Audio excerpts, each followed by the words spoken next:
So, as I had said, treat yourself like a pet. Well, treat your body like a pet. That, something you have to take care of, something you have to look after, maintain, train, and discipline.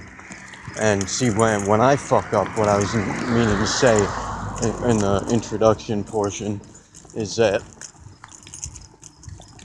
when my body does something stupid, like loses my fucking wallet for the 5th time in the past couple months, fails to check on it, fails to make sure that I have it, just rolls on along without it, I get angry. I get really frustrated because I do this a lot, and it's not just that, but it's also the factor that things will actually actively kind of vanish on me.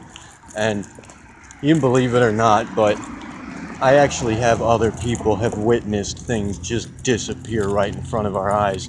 This girl at Drug Mart once thought that I was a fucking street performer, magician, thought I was playing a trick on her.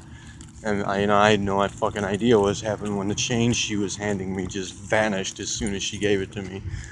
On the counter in front of our faces. And there are a couple other occurrences of the sort, but I don't remember exactly what they were.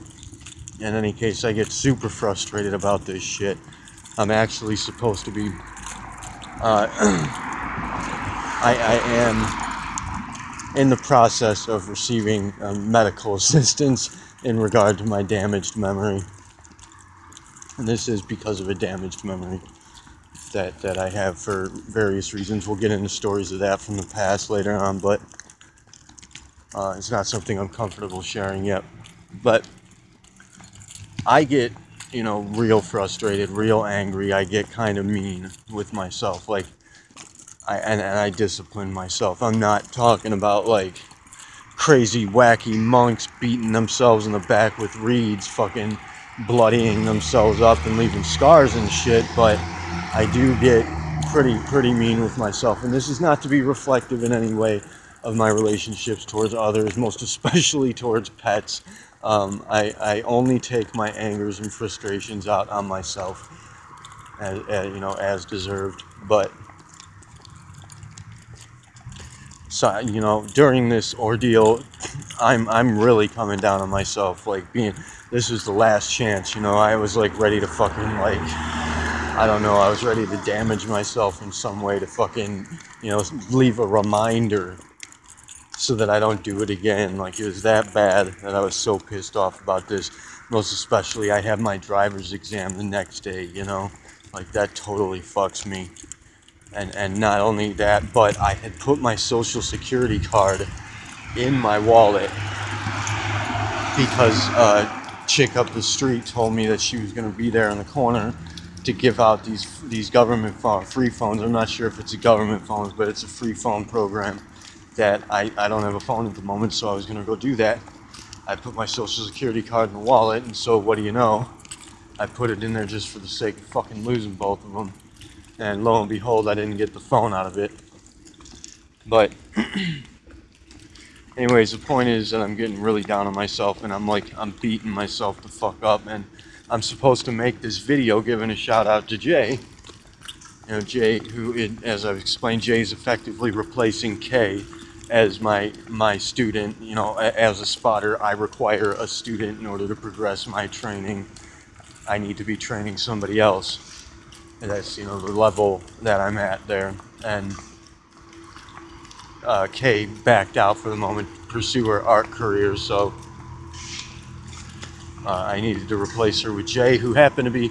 Jay's a kid that actually stopped and trained with Kay and I at one point when we were training together with the stick. He was in the backyard hanging out with us, and he practiced a little bit, and that's what gained his interest and got him to actually come to me, which I had intended to go to him the very day that I intended to go outside and speak to him and say, hey, I need a replacement student, would you fill the role? He actually came to me and walked into my mom's house and came and talked to me while I was sitting there reviewing one of my videos, which got him into the videos, which led to him asking me to give a shout to him in the video, which led to this. Now, as I'm coming down on myself and being shitty and fucking hateful to myself about it, really being mean to myself, I'm depressed, you know, I'm down and out, and I do not feel like fucking making a video. I mean, you can't express myself to the world in that way. I can't let you guys see me in that sort of state. Not to mention, I just won't be effective. It won't be work, you know, it'll be shit. And I don't want to make shit videos for you, so, you know, I was reluctant to make the video, and ultimately, what I had intended to do, had I not lost the wallet, was I was going to go home, drop the shit off, go right back to my mom's place, make the video for Jay, go up to that Sammy's spot, post, upload it, and fucking, you know, let Jay check it out. And I would have gone back to my mom's place, and that would have been the fact of the matter. That would have been, as it stands, I would have gone back there. That would have been the night.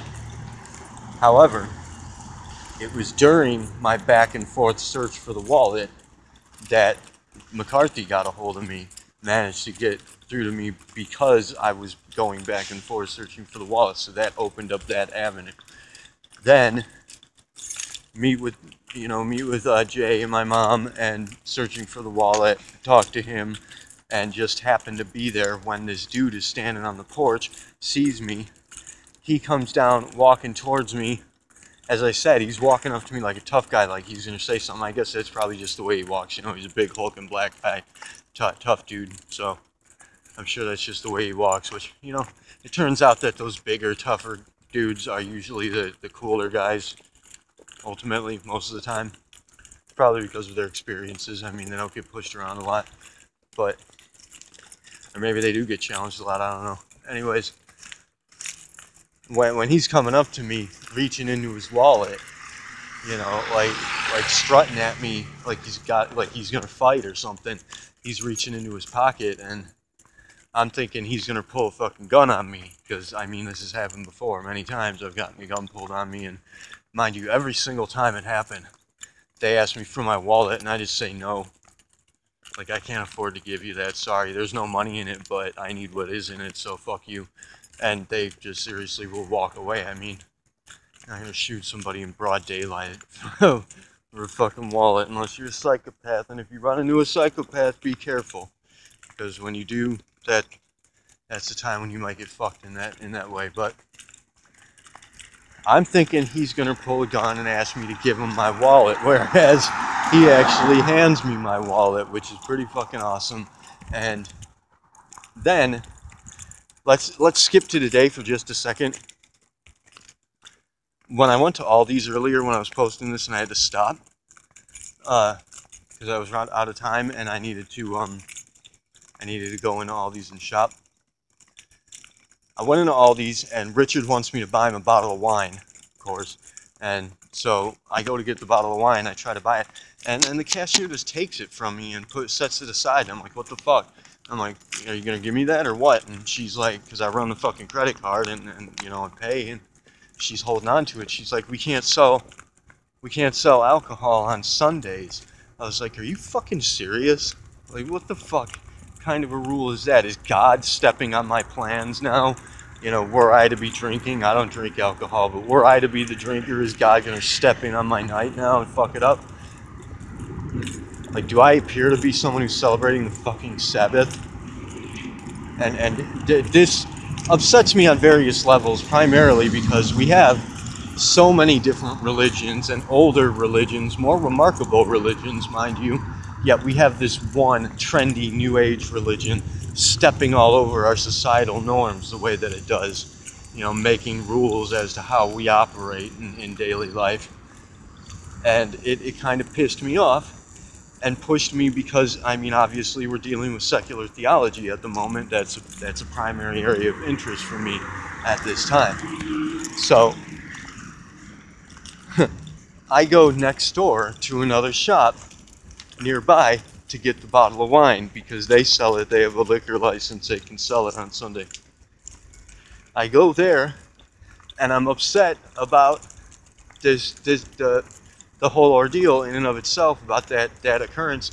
And I mention it to the dude, and it turns out that behind me in line is somebody who watches my fucking channel, who hears me talking about it and steps in, and he's like, hey, you do that channel, that secular theology channel? I was like, yeah, it's new shit.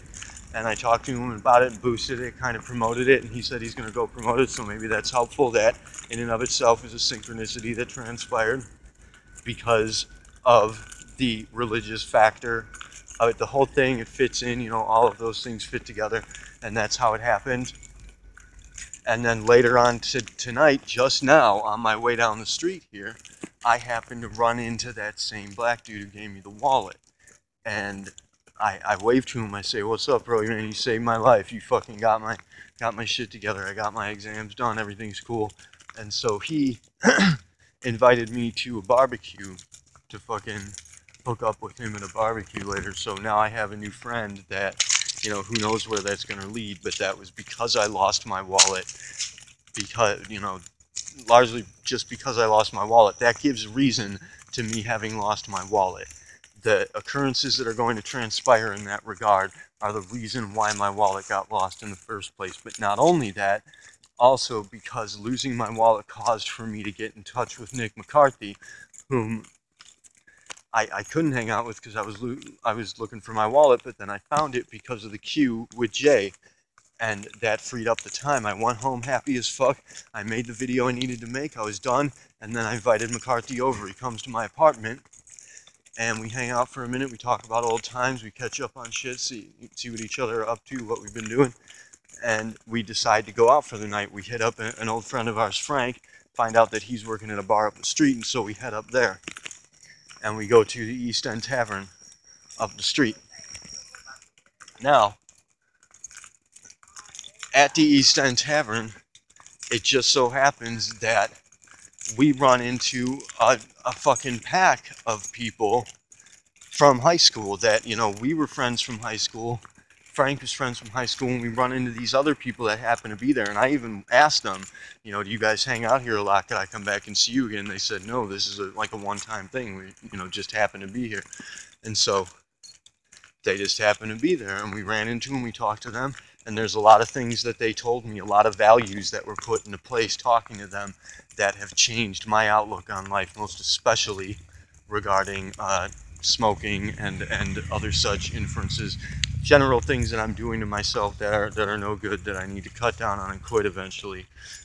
And mind you, also before then, I forgot to say that on my way back home to make the video, there was this one dude, a black dude with dreads, who I saw earlier that day. I asked him, have you seen a red wallet lying around?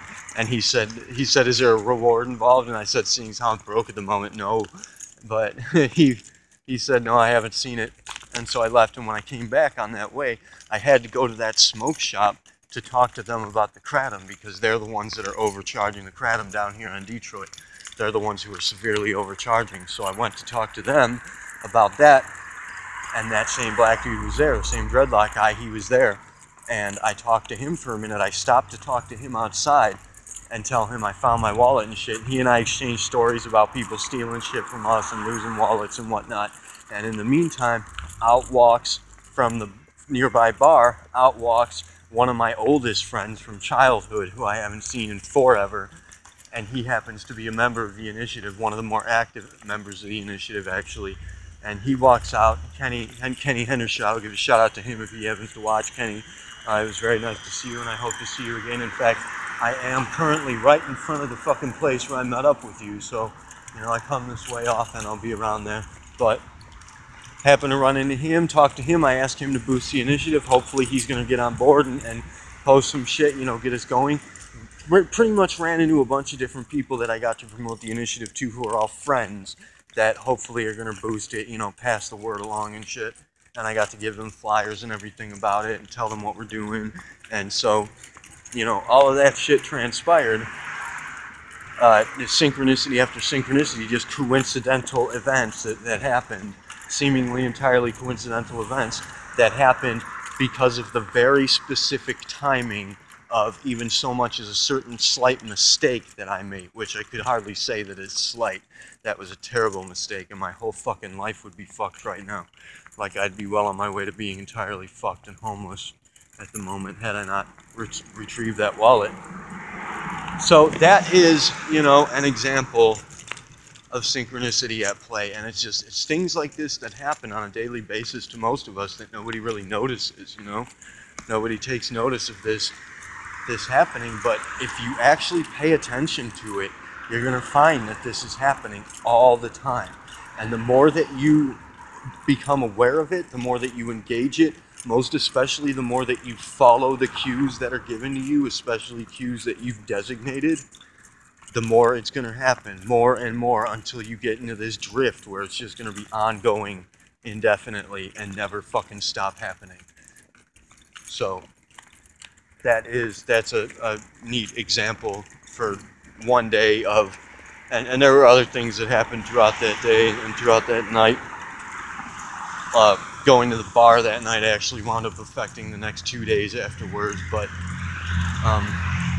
that's as much as I need to say about it at this moment. That was a drift that I caught that day due to having lost the wallet. Essentially due to having gone to the Salvation Army, which initially is one of our contacts anyway that we need to be speaking with. So there you go. That's my story as it stands for that day and that time and that prompt timing and respective. Yeah. For a cigarette. Okay, well, that's it. Kilo Salai, Terry Uni Siari, Namaste. Try to make notice of these things, and you know what? If you run into them, synchronicities like this that feel, you know, inspired to you, come on and share them. I'm pretty sure that you can post whatever you want to my channel. If you don't want to make your own channel, if you don't want to get out in the spotlight like that, or if you don't want to go through the trouble, you can just, you know, make videos whenever you want to and upload them to my channel. I believe I have this shared thing. I mean, I think you might have to make your own channel, but you can share videos on mine. I don't know how it works, but ultimately you can use my channel, this channel, Soul Mechanics, as a collaborative, collective effort for all of us to combine. And this particular playlist, Approaching Nowhere, will be solely dedicated to sharing stories in that regard. And I'm going to patch in the stories I've already posted on my first channel as well. But there you have it. Love you guys. Thanks for watching.